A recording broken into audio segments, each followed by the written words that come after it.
Let's talk about your laboratory notebook.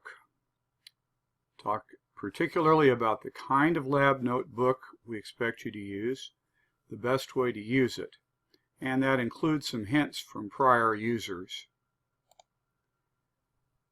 We use Quadrille ruled notebook.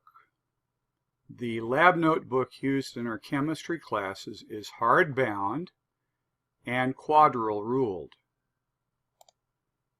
Why not spiral bound notebooks? Well, that's because if you have a spiral bound notebook, you can tear pages out and falsify data that way. This prevents the removing of data either accidentally or intentionally, because if you tear out a page, it's pretty easy to see that you've done that, and people might then be able to question your work. I always tell folks, keep your lab notes as if someday you'll win a Nobel Prize and people will go back and look at your research notes.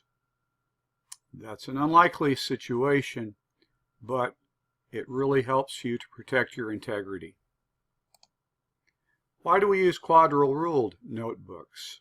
Well, they don't really cost any more, and if you have graph paper built right into your lab notebook, you can do a quick graph of your data to guide your later analysis. For instance, here we see that these points, the data points, suggest a straight line, and a little dashed straight line has been drawn through them to remind us to check that out.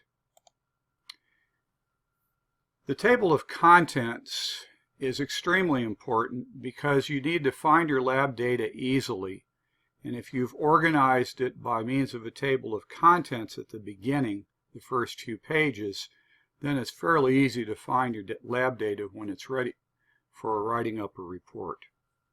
And also, if you want to check your work later on, maybe even years later, it's fairly easy to find.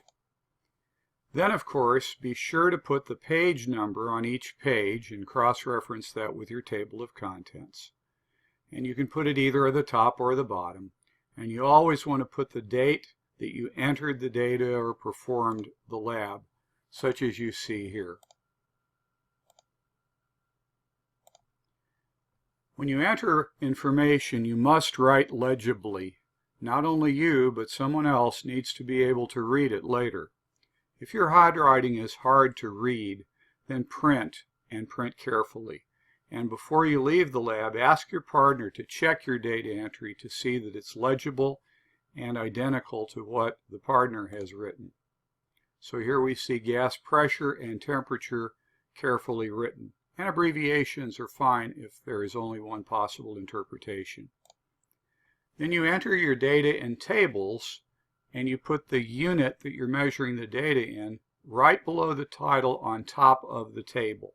As you see here, kilopascals on the left and degrees Celsius on the right, followed by the pressures and the temperatures for each data point.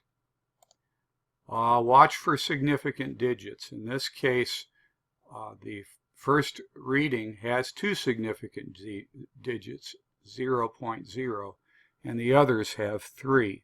And if you had looked just at the previous page, you would not know that.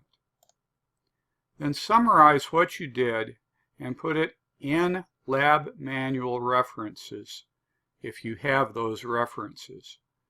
Write the names of your lab partners, and if you had lab partners, which you usually do. And you might jot down hypotheses, as you see here, and in this case, a conclusion that says the hypothesis was not correct. And the first thing you want to do is understand your lab notebook is valuable property that you have now in your possession. Before doing anything else to protect from loss, put your name on the front cover and a phone number so you could be contacted if it is found by someone else. Always keep it dry, keep chemicals away from it because they can ruin the cover, and even worse, they can make your data illegible.